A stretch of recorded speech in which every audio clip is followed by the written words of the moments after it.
It has happened again. A critical incident that has rocked the community here in York County. 5 law enforcement officers shot in York County, 3 of them killed. There are simply no words that I can offer to assuage the grief. Tonight, 2 more officers fight to live. Their colleagues try to piece together the horrific puzzle. And a community looks not just for answers, but for hope. We need to do better as a society so we don't have to deal with tragedies like this. Now, live with breaking news. This is ABC 27 News at 11. A solemn procession tonight with lights and sirens as the 3 officers killed in the line of duty this afternoon in York County are escorted to the coroner's office. 2 other officers also shot. State police say all 5 had gone to a rural property this afternoon in North Codorus Township. They were following up on a domestic-related investigation that they started there yesterday. This was all happening on a property on Har Road. Let's get to a full report on what we know so far. Our Sarah Wilson joins us live in Springettsbury Township. Sarah. Alicia, Valerie, good evening to you. We are in Springettsbury Township along Concord Road. I do want to mention briefly that this is where part of the procession will go. I am going to step out of the way just very briefly so you can see how many people are here. I mean, dozens and dozens lining this street on Concord Road in Springettsbury Township to honor these 3 fallen officers. We, of course, also know that 2 officers were shot, and we are told they are in critical but stable condition. The alleged shooter is also dead. Colonel Paris with the Pennsylvania State Police say he was shot by officers. All of this happening as police served a warrant this afternoon. Tonight, there is still a lot troopers have not confirmed to us. They have not said where the officers who were shot are from or who they are, but Colonel Paris did say PSP is helping Northern York Regional Police handle their calls. Paris also said they are dealing with a very large and active investigation. And guys, if we can actually head back out to our live shot, I just want to show you this procession that is now coming down Concord Road. You can see officers and firefighters saluting as these individuals are going by. Just again, dozens of people turning out for this procession now down Concord Road in Springettsbury Township to take these 3 fallen officers, Alicia, Valerie, as you mentioned, to the coroner's office. Now, we do want to also note that Paris said they are dealing with a very large and active investigation as a result of all of this happening around 2 this afternoon. We know that U.S. Attorney General Pam Bondi says the FBI and ATF are on scene assisting local officers. As many of us know, this is not the first time York County has mourned the loss of an officer. West York Borough officer Andrew Duarte died in the line of duty back in February while responding to a shooting at UPMC. That is a fact that was not lost on officials today. In being here today with our law enforcement family for the second time in 2025, I'd just like to say on a very personal note, our hearts and prayers go out to them, to the families of the deceased and the families of those officers who were wounded. And again, this procession continuing down Concord Road, dozens of officers as well as firefighters offering their condolences to these 3 officers who were killed in the line of duty today. The presence really is just unbelievable. Now, we are told by state police that this investigation is going to continue throughout the night and into the early morning as well as for days to come. Unfortunately, this is one of the deadliest days Pennsylvania police have seen this century. We have not seen anything like this since 2009 when 3 officers in Pittsburgh were shot and killed during a domestic dispute. Of course, Alicia, Valerie, we will continue to keep you updated as well as on this procession for the 3 officers who are now headed to the coroner's office after just a devastating day in York County. But for now, we'll send it back to you in the studio to continue our team coverage.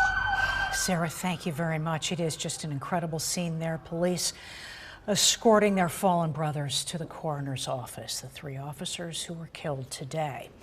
Well, a gentleman who lives nearby where this attack happened on the police happened to be walking along the street just after 2 this afternoon as those guns started firing.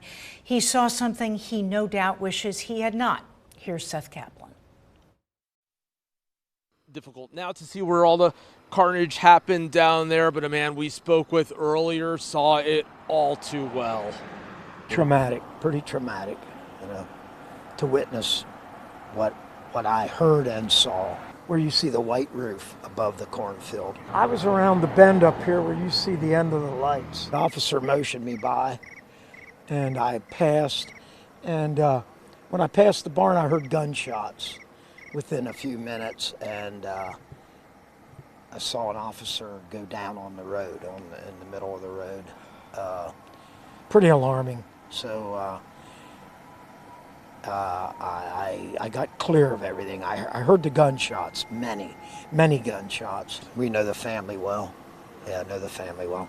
They have relatives all over the neighborhood here. Didn't understand what may have led to this or what was going on, but I suspected that, they had someone on the property that was, looking to do harm. You were probably the closest person who wasn't involved to. I was the only person that wasn't involved, yes. Quiet neighborhood, normally.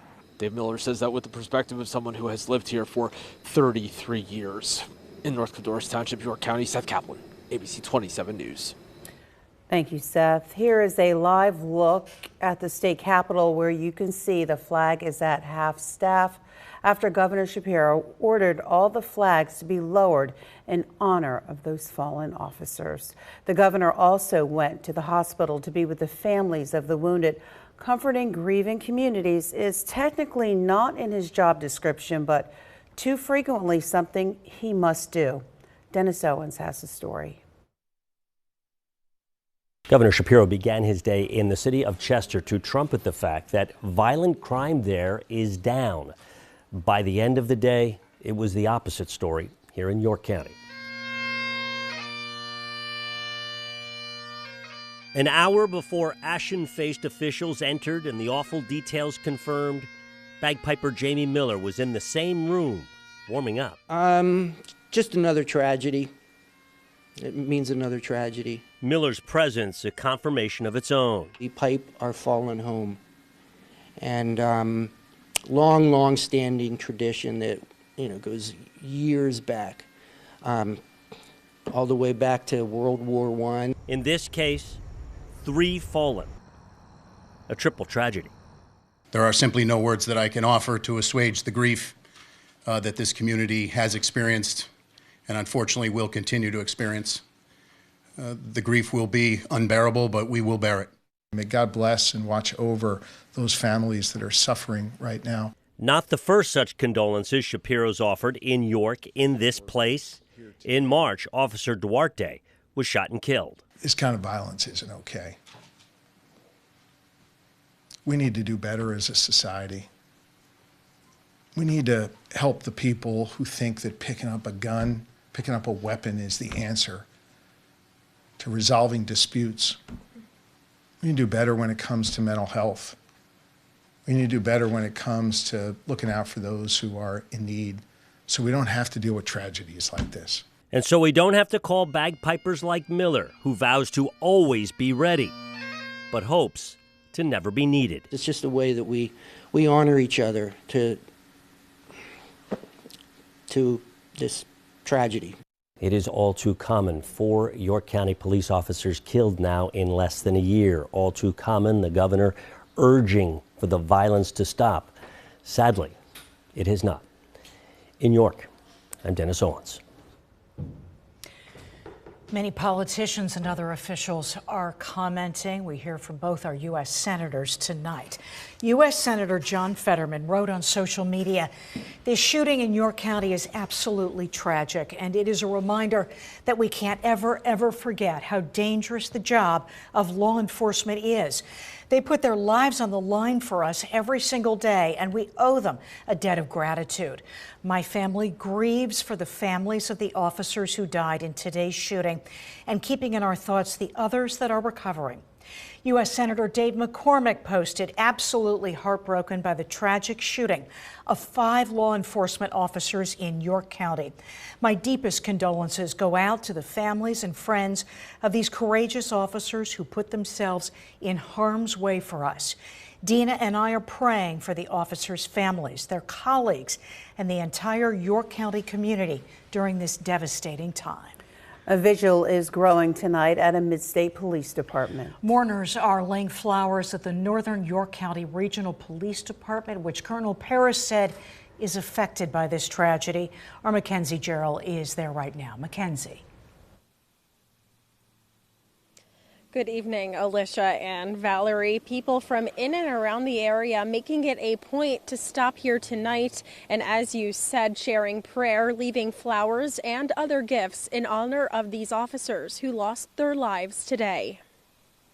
We're here to grieve their loss and to honor their service to our community. Joshua Kleinfeld, pastor at Trail of the Church Nazarene in York County, guiding a group of people gathered outside the Northern York Regional Police Department in prayer. We're praying for their families as they're going through what they're going through, and then also praying for the officers that are going to have to pick up the duties and carry through.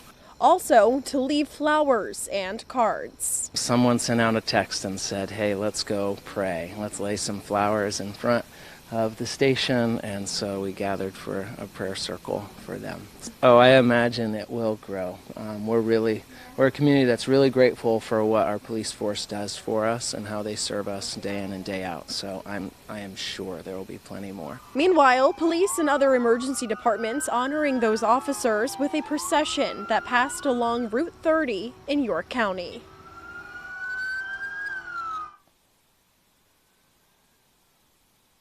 Stick with us on air and online as we continue to learn more about this developing story. In York County, Mackenzie Jarrell, ABC 27 News.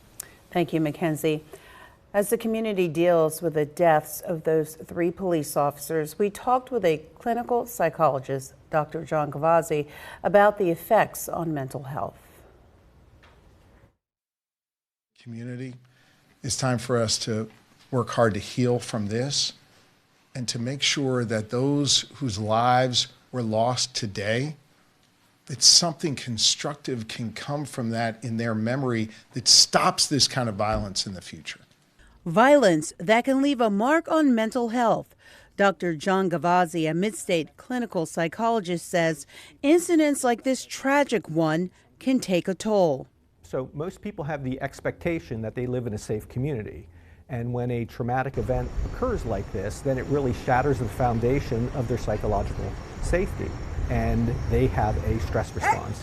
Which could be compounded by the fact that we, as a nation, see more and more shootings, from Charlie Kirk in Utah to a high school shooting around the same time in Colorado, to the killing of officers here at home. The community needs to come together. The people all need to come together and share their emotions, their grief, to heal. If you are feeling a lot of anxiety, not sleeping or eating well, here's some advice. If people are having symptoms for more than 2 weeks, or they're not functioning very well, say at the workplace, or they notice that they've been withdrawn from their partner, if this goes on for more than 2 weeks, people really then need to start considering, where do I go to access mental health care? And remember, if you need help, ask for it. I think it's important for people to understand that going to mental health treatment is not weakness, it's actually a strength, because what you're acknowledging is that your own internal experience, something is not right, and you're going to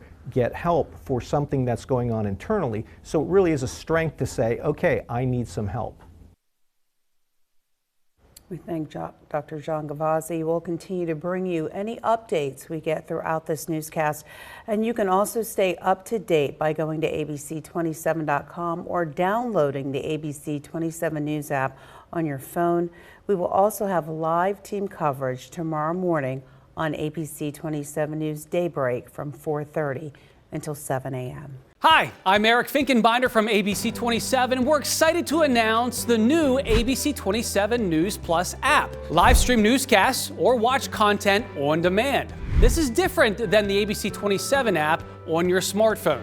You can check this out at home, and it's very easy to use. With a Fire Stick, go to the home page, scroll down to search. From there, enter ABC 27. Move over to the apps, and there we are. Click the icon and install. It's just that easy.